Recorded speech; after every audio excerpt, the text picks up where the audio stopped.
Mutton ములంకాడ combination అదిరిపోతుంది కదండీ! ఈ చల్లని వెదర్‌లో వేడివేడిగా అన్నం పెట్టుకొని, కొంచెం కూర వేసుకొని, అలా అలా కలిపి తింటే అద్భుతమేనండి.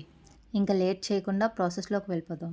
ముందుగా ఆయిల్ వేసుకొని, అందులో హాఫ్ మూన్‌గా కట్ చేసుకున్న ఆనియన్స్‌ని యాడ్ చేసుకొని, అల్లం వెల్లుల్లి పేస్ట్ వేసుకొని బాగా వేయించుకున్న తర్వాత పచ్చిమిర్చి, కరివేపాకు కూడా వేసుకొని వేయించుకోండి.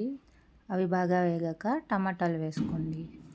2 ఉల్లిపాయలు, 1 టమాటా తీసుకొని పేస్ట్ చేసి వేసుకుంటున్నాను. కొంచెం పసుపు, కారం, కాశ్మీరీ రెడ్ చిల్లీ పౌడర్, ధనియాల పొడి, గరం మసాలా, కొత్తిమీర కూడా వేసుకున్నాక ఇప్పుడు ముందుగానే ఉడికించుకొని ఉంచుకున్న మటన్ని ఇందులో యాడ్ చేసుకొని ముందుగా కట్ చేసి పెట్టుకున్న ములంకాడ ముక్కలను కూడా యాడ్ చేసుకోవాలి. ఇక్కడ నేను మటన్ ఉడికించగా మిగిలిన వాటర్ను కూడా వేసేసుకుంటున్నాను.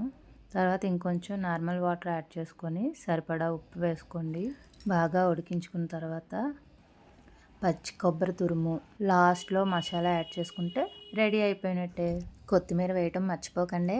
ఇప్పుడు వేడివేడి అన్నంలో అలా కొంచెం కూర వేసుకొని కలిపి తింటే అమోఘంగా ఉంటుంది. మామూలుగా మటన్ కర్రీ అంటేనే అద్భుతంగా ఉంటుంది. ఇంకా అందులో మనం ములంకాడలు వేసామంటే ఇంకా చెప్పనవసరమే లేదు. అవునట్టు చెప్పడం మర్చిపోయాను. ప్లీజ్ సబ్స్క్రైబ్ చేసుకోండి, లైక్ చేసి కామెంట్ చేయండి. బాయ్.